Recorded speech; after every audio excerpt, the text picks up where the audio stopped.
So, the question today is, can you look out at life and know that you don't know it?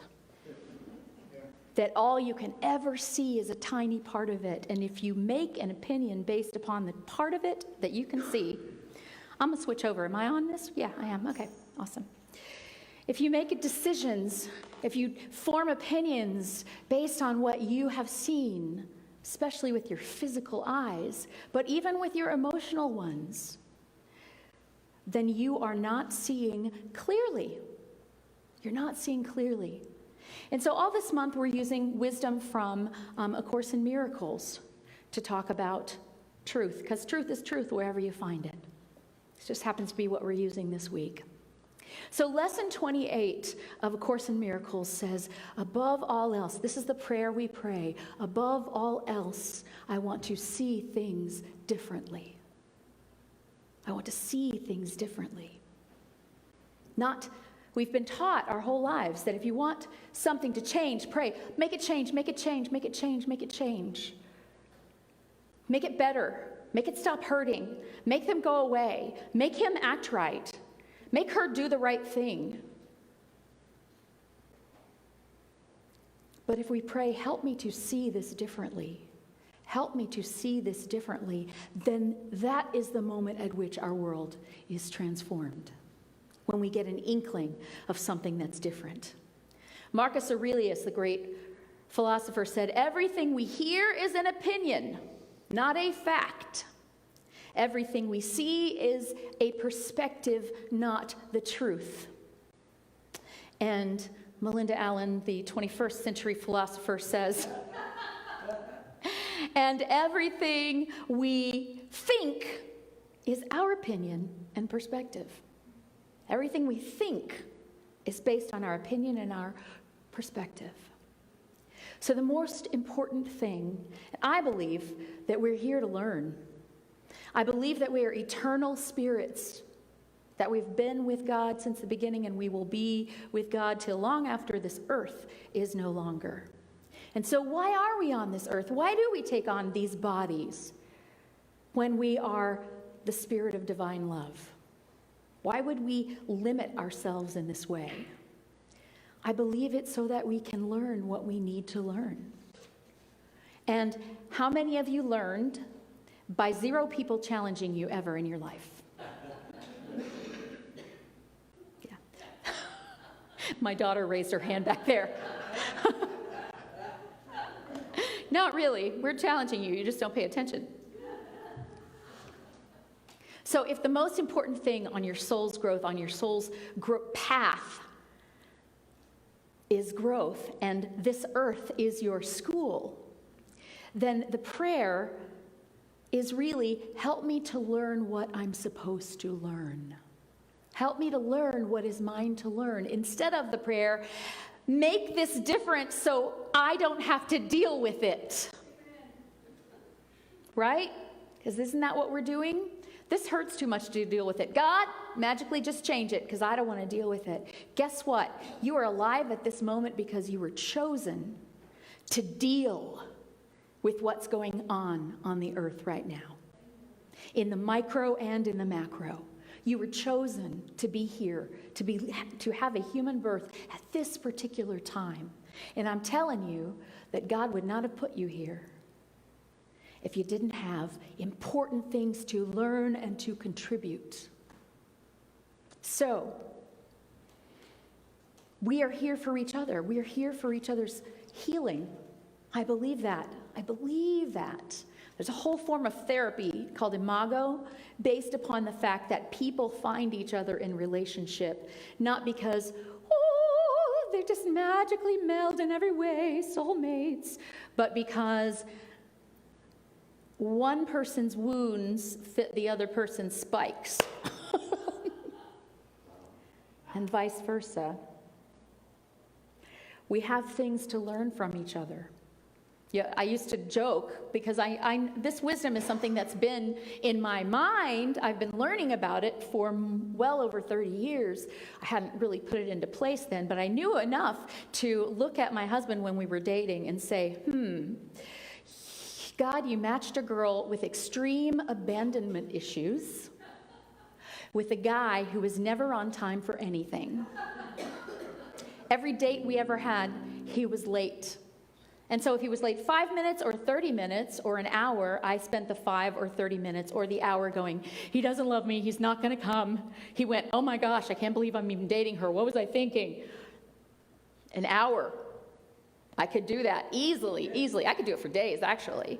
But the thing is, he was just late because that's who he is. He's late. He's late. And he got put together with someone who's constantly instructing him on what it is he needs to do to live a better life. I'm sure that's not what he asked for, but that's what he's getting. That's what he's getting. And you may notice in relationships that often, in friendships and in love relationships, that we tend to push each other's buttons.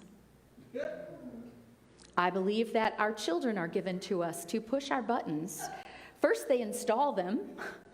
Then they know where they all are, and then they push them throughout their teenage years and maybe beyond. And our job is to start to get rid of those buttons because they show us, every time our button gets pushed, we get a beautiful view of what inside us isn't working for us any longer and might need to change. That's what buttons are for. You probably thought they were for holding your shirt together. They're to teach us what God wants us to know, teach us why it is that we're here. And there's almost always a turtle in a relationship, somebody who goes whoop as soon as there's conflict. And then there's like a rhino, someone who's always charging forward. Wait a minute, we gotta have this resolved. And the rhino must learn the ways of the turtle. And sometimes the turtle must learn the ways of the rhino, must learn to stand and face what's going on. And sometimes the rhino needs to learn, whoop, calm down, sit back. It's not all about you and your big horn. It's about existing together in the same space and allowing everyone to have some feeling of safety so that conflict, which is just really disagreement, which is just that we're all on a different end of the elephant, thinking we know what the whole elephant is. In that calm place where no one's running and no one's chasing, that is the place where we get to find out the truth if we can share with each other deeply. So the practice in the workbook of A Course in Miracles, it starts with lesson 27, which says, first of all, just look around the room and say, everything you see, that has no meaning for me. This is only a music stand because I call it a music stand. I don't know what it is. I don't know what you see when you see it. I don't know. It has no meaning. I gave it all the meaning it has. I decided, I'm going to put my music on it. It must be a music stand. I don't really understand any of it. And even my thoughts about it don't mean anything, and I'm not upset for the reason I think. And I can see only the past. In the past, this was called a music stand, and I used it to put music on it, but that's done. I don't know what's next. I don't know what's next.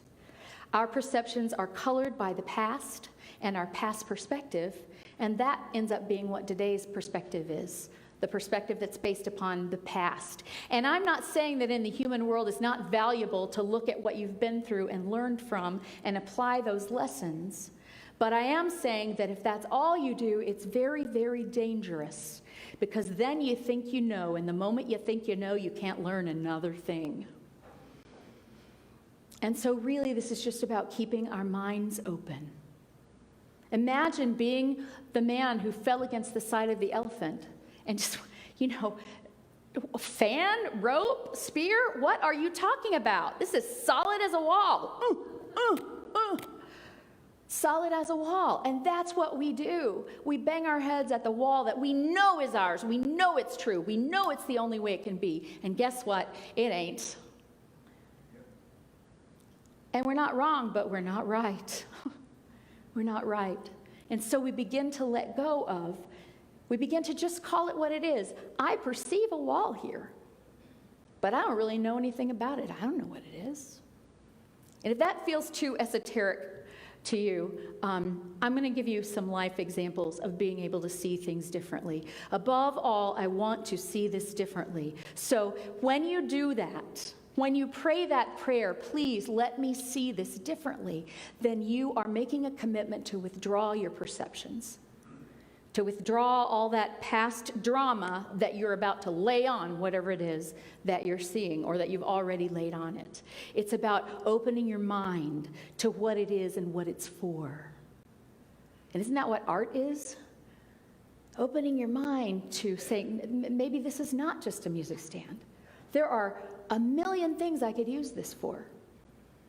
But if I'm too attached to it being the music stand, I would never be able to hang these beautiful cranes from it. Or use to prop my phone on when I'm doing a video prayer.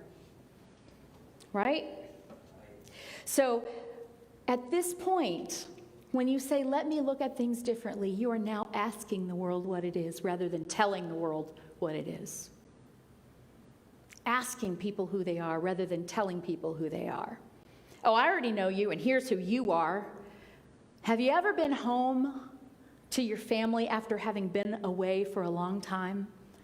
And you know that you have changed at depth during that time, and you come home and everybody treats you the same way they did when you were 12. Because they have chosen a way to see you based on the past. And oftentimes they're not willing or healthy enough to be able to open their eyes and see you as something different. But you can give them the gift of possibly seeing them as different, of not coming home with the attitude of, I know exactly what's going to happen when I get there. Da-da-da-da-da, da-da-da-da, da-da-da-da. It may happen, I don't know. But it's about keeping that open mind. It's about keeping that, what the Buddhists call beginner's mind. Beginner's mind. As soon as you think you know, you can no longer learn. But as soon as you think you might not have all the information, then you are open to information, and curiosity is your most valuable tool when you meet people, when you look at things. Use your curiosity. I've told this story before. I'll tell it briefly this time, because I went to a women's march at one point right after an election. And there were people standing on the side of the march holding signs, you know, suck it up, get out of here, go home, stuff like that. And I, much to my husband's chagrin, left the line and went immediately over to the people with the signs.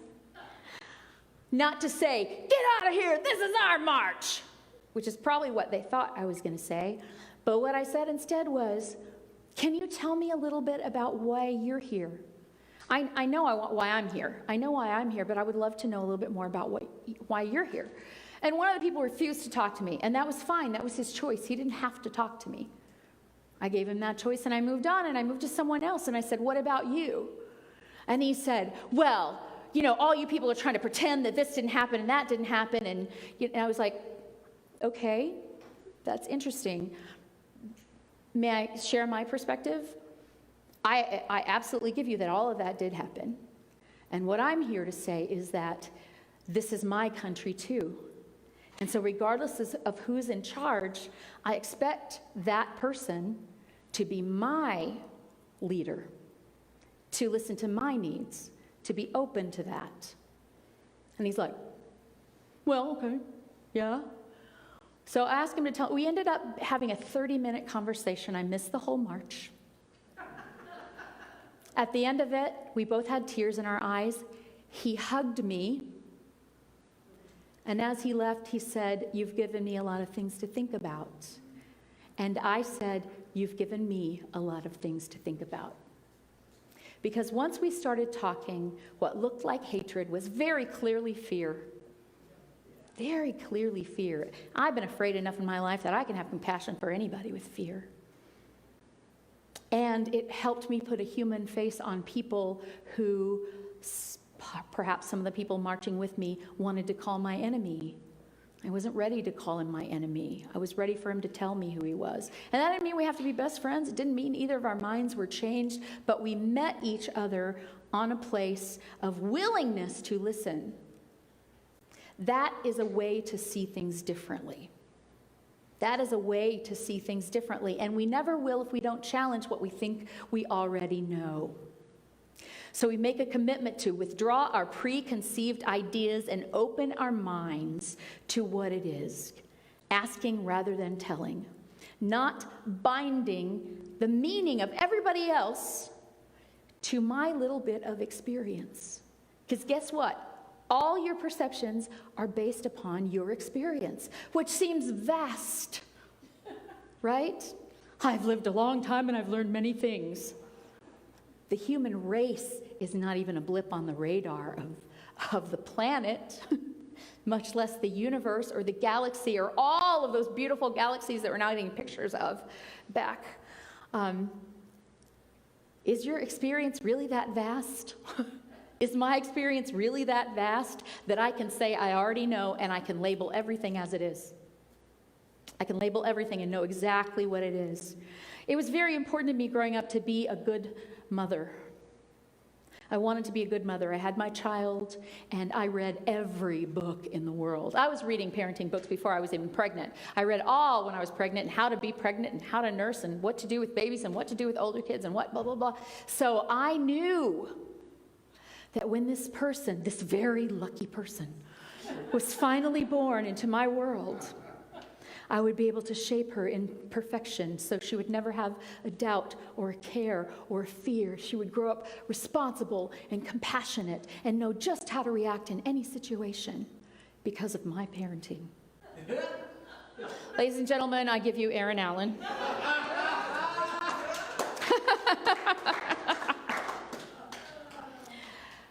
Who, thank God, I got a message early on that it would be much better for me to go, I wonder who this is, than to go, I'm going to make her into everything that she will be. Any of you ever had a parent that tried to make you into their vision of who you should be? How bad did that hurt? Yeah. Thank you. Well said. And so curiosity, I wonder who this is going to be. I wonder who this is. And then when you use curiosity, guess what you get? Delight. Surprises at every turn. You get to learn to stay on your toes rather than slouching on a couch with a bag of potato chips. Mentally and emotionally, you get to learn to stay on your toes. A good practice for this, other than the practice I was giving you earlier from A Course in Miracles about just looking at things and saying, I don't actually know what this is. I don't. I have perceptions about it, I have opinions about it, but I don't actually know what it is. God, you show me. You show me. Pema Chodron says, when you begin to feel that you are hot, instead of going straight to the thermostat, take a moment and feel, this is what heat feels like. This little rivulets of sweat running down my back. It's not pleasant. It's not what I prefer. It's not killing me. Now, if it's 107 outside, get inside. Might kill you. But you get what I mean? When you're hungry, yes, eat when you're hungry, but for a moment before you start putting something in your mouth, feel what it feels like to be hungry. Most of us don't even let ourselves get there. We start thinking, it must be around time for a meal. Ooh, I must be hungry. Ooh, let's go get something to eat, because I don't want to feel that. I want to feel that hunger pain. We had a guest musician here a few months ago, Scott Ainsley, who wrote a beautiful song called Rice Grows Again in Vietnam, about the healing of a country that had been ravaged. And I listened to a lecture by him at a conference many years ago when he was talking about singing his songs to Vietnam vets in veterans hospitals. And in that lecture, I had a personal epiphany about my own father, who had been dead for 7 years at that time, and whom I had already made up with. We had done our healing before he passed, thank God. We had done our healing. And I forgave him, and he forgave me, and yet I did not understand. I thought I understood. But when this person was talking, I got that I did not understand. And suddenly, in an instant, I was able to view me as a child through my father's eyes, through his experience of danger and war, and how the only way to make it through was to be tough. The only way to make it through is don't let your vulnerability show, just like Joni Mitchell said in her song about love. Well, now I know, better have your defenses up. Don't be going into love without your defenses up because it hurts. Or is it possible that I don't know love at all and that it could be hurtful and beautiful and delightful and surprising and a nightmare and a dream and everything else in between? And then as soon as I decide it's one, it's wonderful, and I open myself up to not listening to my own mind or wisdom anymore, then I can actually put myself in danger. But then again, if I build a wall and say love hurts, period, what am I missing in this life? The best that life has to offer is what I miss when I build a wall. You get it? And I suddenly saw myself through my father's eyes, and I thought, he was born into a family of farmers and hunters and, all of that kind of stuff. And my brother was very like that, and my sister, and he was in the army my whole life. We lived on military posts. That's who all our neighbors were. And here was me, la, la, la, la, la, la, la, la. I'm going to sing a song now. Everybody like my song? I couldn't throw a ball. I didn't want to shoot anything. And he saw me as unsafe. I believe that he looked at me and he thought, oh my Lord, how is this girl going to make it through this world?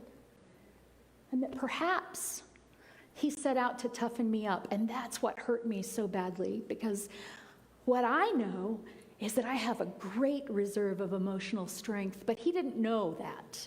He didn't know what that looked like at the time. He just saw this thing that looked completely vulnerable with her head in the clouds, singing songs and thinking somehow that was important.